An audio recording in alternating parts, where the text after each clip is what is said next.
Football players, aren't they? They're like football players running a play, like a V formation down the field. You know, it's so cute. They call and they come. And I always hear the Michigan fight song in my head as they're running toward her, you know.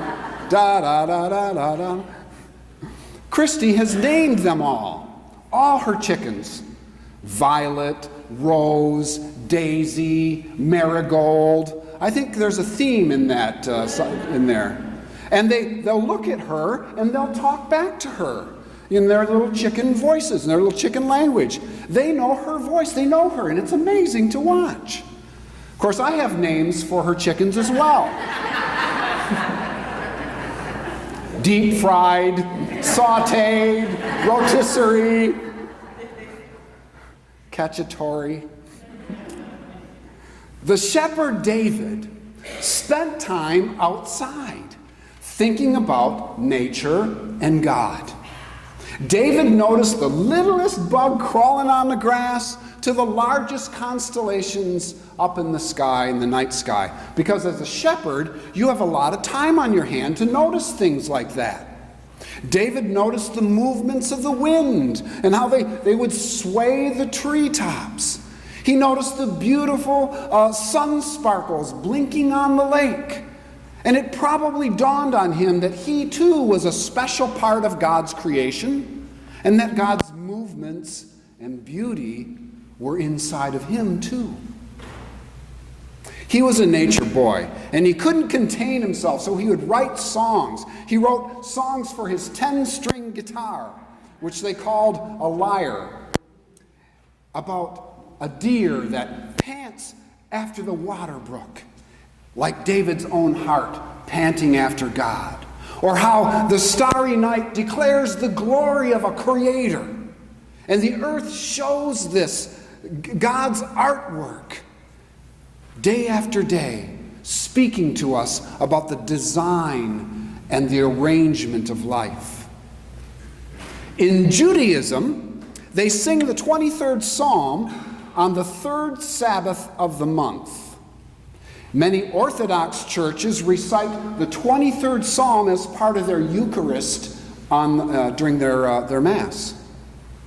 The English word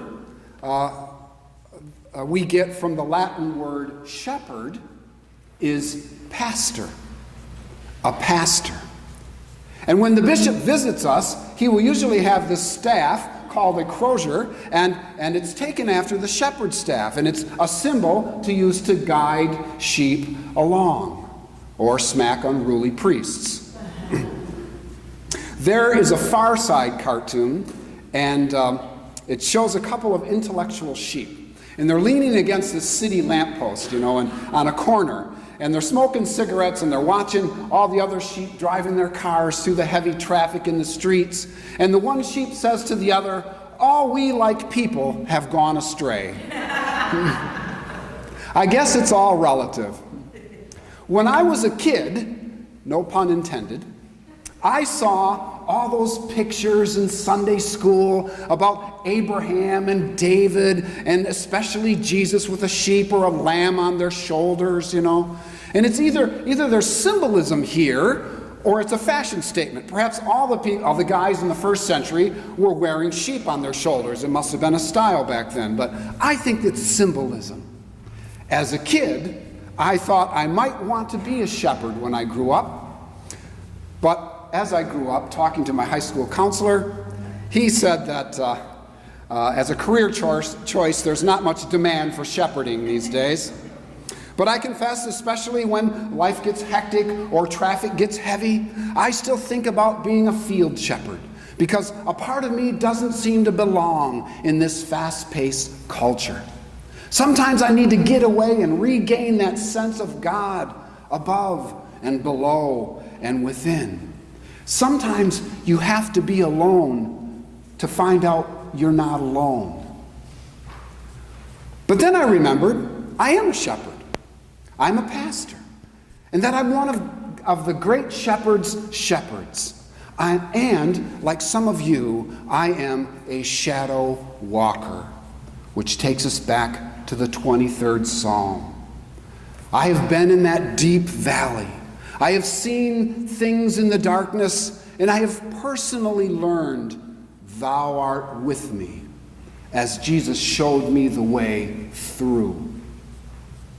I spoke to our neighbor just Friday, and she told me about her husband, who had just gotten out of the hospital, and what a struggle the last year has been. He's been in and out and in again. He's been sick, he's been well, he's been sick again. And she said he just doesn't want to go anywhere anymore because he's afraid he's going to be sick. And I listened like a good shepherd until she nervously added at the end, there's a reason. And I said, I doubt it. And which surprised her, you doubt it? And I said, I don't think there is a reason for everything that happens to us. I explained, life happens to us. God never promised us a reason for everything that's going to happen to us in life. God's promise is, when it's your turn to confront the unfairness of life, no matter how hard it is, you will be able to get through it, because thou art with me. God's strength will get you through. I was merely restating what our psalm says today. Though I walk through the valley of the shadow of death, I will fear no evil, for thou art with me. The psalmist is not saying that there is no evil in the world. He's not saying that only bad things only happen to people who deserve it. What he's saying is, this is a scary and out of control world, but it doesn't need to scare you, because God is with you.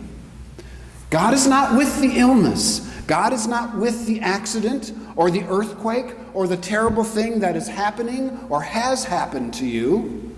God is with you. I like the King James version of that psalm. Thou art with me. Thou. Not some magical, impersonal Obi-Wan Kenobi force, but thou.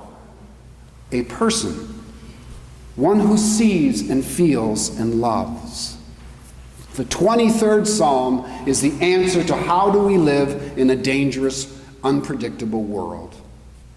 And if you look at it, David the writer starts out living this perfect little world of sunshine and green pastures and still waters and Snapple peach tea and fig Newmans. You ever had fig Newmans? They're like fig Newtons, only they're organic.